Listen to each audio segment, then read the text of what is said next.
Hey there, this is Miss Emma Grace on the campus of Huntington University, and you're listening to Rooted. Make sure you subscribe to Rooted on iTunes, Google Play, or Spotify. You can find us by searching Forrester Radio Rooted. And you can also catch Rooted every Thursday evening at 7 on 105.5 WQHU. And as always, you can stream Forrester Radio anytime, anywhere on Radio FX. Today I'm sitting down with Summer. All right, Summer. So first, can you just tell me what year you are and what your major is? Yeah, so I'm a junior, and I'm doing a customized academic program for music psychology for music therapy and mental health. That opens us up super easily. Yes. So I want to first start off. So on social media, you're a huge advocate for anyone dealing with mental illnesses and chronic illnesses. So can you just explain what got you into that? Did you struggle with that yourself? Yeah, so when I was 13 years old, I was diagnosed with a rare disease called achalasia. The shortest way to describe it is that my esophagus is paralyzed, but it occasionally remembers it's supposed to have peristalsis, so it spasms up real tight. It kind of feels like a heart attack. And being 13 years old, there were some pretty traumatic tests I had to go through to be diagnosed. It just really left me mentally scarred, and I didn't know how to mentally deal with that. So I started struggling with depression and anxiety, which kind of later led into anorexia and self-harm. So for me, the two are irrevocably tied. If I'm talking about physical health, I'm probably going to be talking about mental health because, they're two pieces of the same puzzle, and you have to have those together. So with that, just that process and that journey that you went through, when would you say your healing process began? When I was 16, I attempted suicide, and that was kind of the big climactic point of my mental health issues. But I never fully, and I haven't still fully recovered. Recovery is a process, and that's why I will never say the word recovered. I'm always very open about I'm still recovering. There's still some things. Last year was a major jump start in my process. I met some people that were just really influential in me healing. And some really great books, and I kind of really met God, the God who heals brokenness, and not just the God who judges brokenness, which was really a fascinating change in my mentality.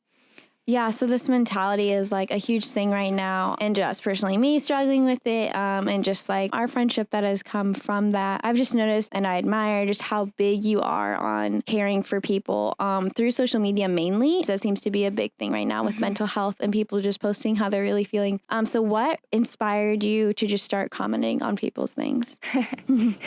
So there was this book I was reading last year called Turn Your Pain into Art, and I highly recommend it. And she said something about we never see people's breakdowns in the moment. You only hear about a celebrity suicide attempt or their overdose or their admittance into therapy. You never see that in real time. And so after that really clicked in me, and I'm just okay, people are going to see my breakdowns real time and also see the hope that comes from that. But I'm also going to, when people are starting to break down, especially I see that a lot on Twitter, of people are a lot more vulnerable about how they're feeling in the moment because they can go with that anonymity of it.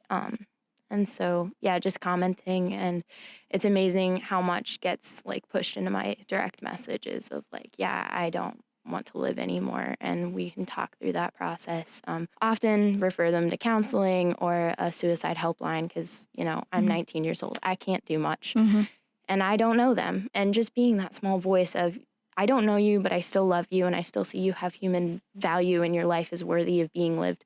I think that's really big for people. Have you seen, have there been any, big moments that have stood out to you and people that you've talked with, and just seeing that, wow, being such an advocate for this really changed how they live? Yeah, there was actually a couple of people I kind of grew up with and knew a long time. And then last year, I think around February, I did a spoof off the 13 Reasons Why, and I did 14 Reasons Why to Live.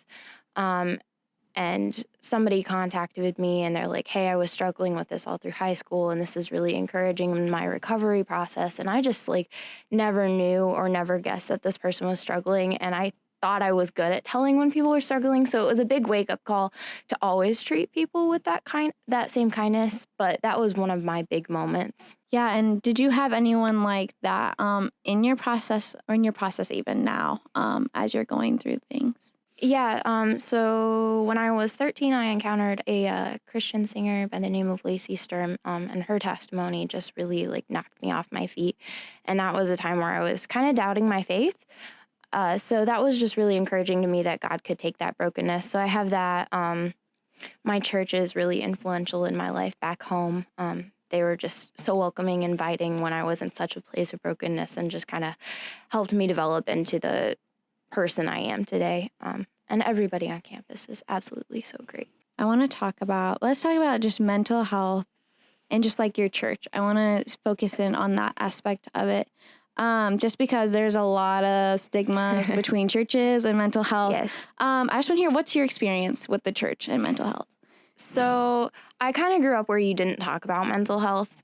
It wasn't a thing. Depression was more of a, you're not being joyful, so that's very sinful. Anxiety was definitely sin, because the Bible says, do not be anxious. So you just didn't talk about your problems. And that really bugged me. And when I started struggling with things, it just was like overwhelming and kind of just like shut me off from the church for a while. But then I really started getting into the heavy metal Christian scene, which is just a weird scene in itself. But it kind of reminded me like, oh, there's Christians who struggle, but they still love God, and like he still loves them.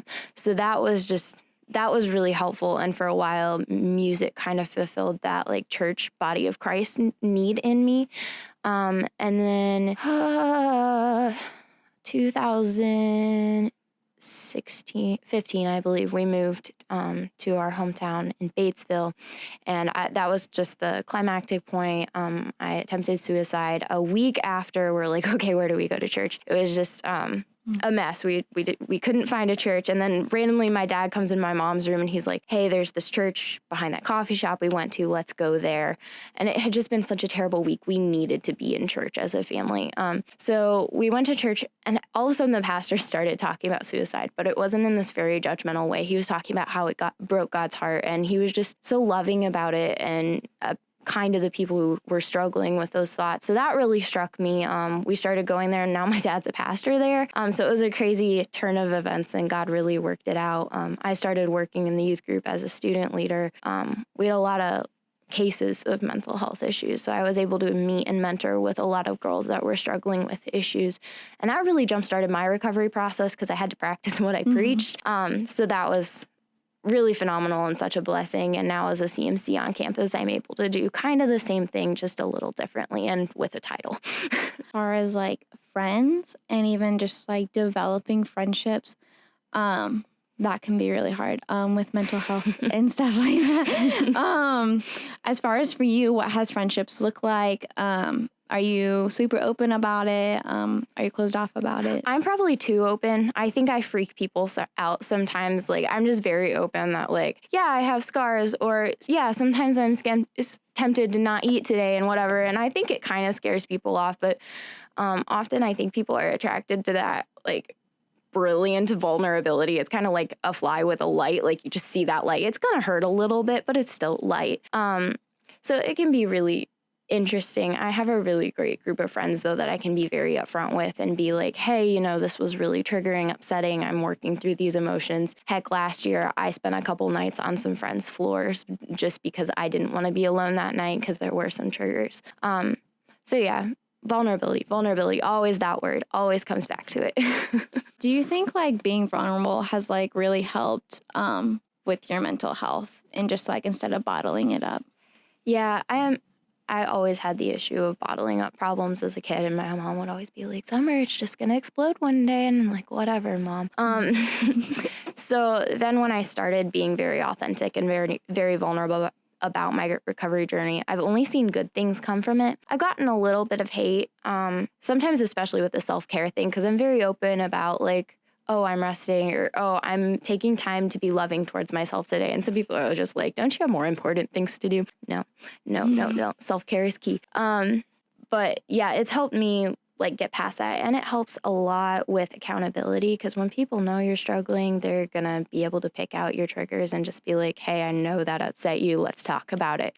So it can go both ways. It can help you, but it also can help other people help you, which I think is really important in friendships. Like, if I'm friends with you, I want to know how I can help you. Exactly. And what does self-care look for you? Because there's a lot of different versions of self-care. Yeah. So for me, sometimes it's basic survival. I'm a very, very busy person.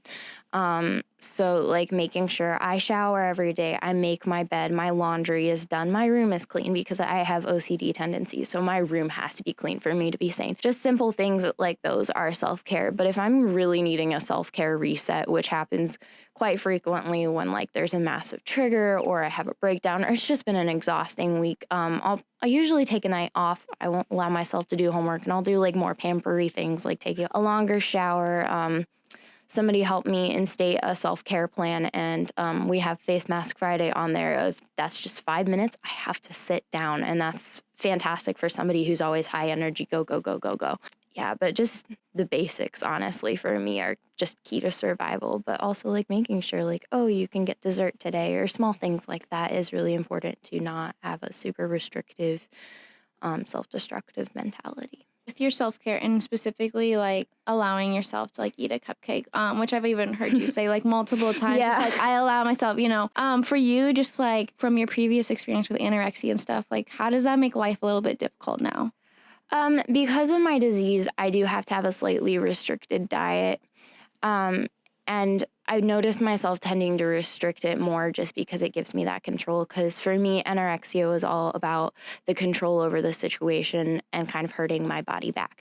So for me, it looks like, yeah, I'm going to sit down with this can of icing right now because I'm sad and I'm going to eat it. And I'm not going to let my brain beat me up over it, which can be really interesting. And I still have major body checking tendencies and guilt. But yeah, just taking those important steps to like, I'm not feeling guilty about this. And even if I do feel guilty, it's that initial resolve of this is good for me. So it's difficult, but I schedule in my meal times every single day so it gets done. I have people check in on me when it's a really bad day or a really rough trigger. Yeah, and I would say like, I know for me, like self-affirmation, I guess, or even just like telling myself it's okay is like huge. And I know that is for you. And just like having people check in on you, like did you specifically go to those people or did they just decide themselves they want to? Because I'm very vulnerable about my struggle, a lot of people tend to be like, oh, have that in the back of their mind. And I had a situation last year where a friend caught me in the lounge and she's like, did you eat dinner yet? And I'm like, no, I was gonna go do that. She's like, well, you better eat dinner. Her friend's like, does she not eat? I'm like, I eat now. So yeah, you don't really ask for it. And it does have some funny consequences, but I live with them because they are kind of funny to laugh at later. They may be frustrating at the time, but it's good to like kind of be open about that. And yeah, it's nice to know people care enough to like check in that you've had dinner or you ate after your exhausting workout, things like that. Just as far as joking about mental health, everyone kind of has their own little thing. For you, what do you think, like more so people you don't know and don't know you who just kind of joke about mental health? Jokes about mental health make me very uncomfortable because I've always seen them go too far. I actually did my persuasive speech last year on why jokes about suicide actually can trigger suicide. And also for me, like I tend to joke about things I'm struggling with at the moment. So when people are just very casually joking about suicide, I'm going to start worrying about them just because for me, when I start joking about that, that's a bad state of mind. That's going to lead to some negative thinking later on. But yeah, when friends catch me joking about it, they sit me down. I'm like, are you okay? Do we need to talk? But yeah, it makes me very anxious. It can be very triggering.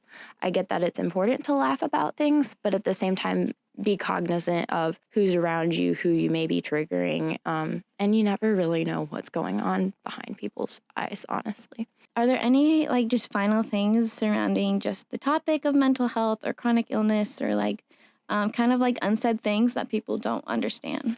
Yeah, there's always hope. That's a really important one, especially living with an incurable disease. Maintaining that sense of hope can be really important. And just know, like, you don't always know what people are dealing with.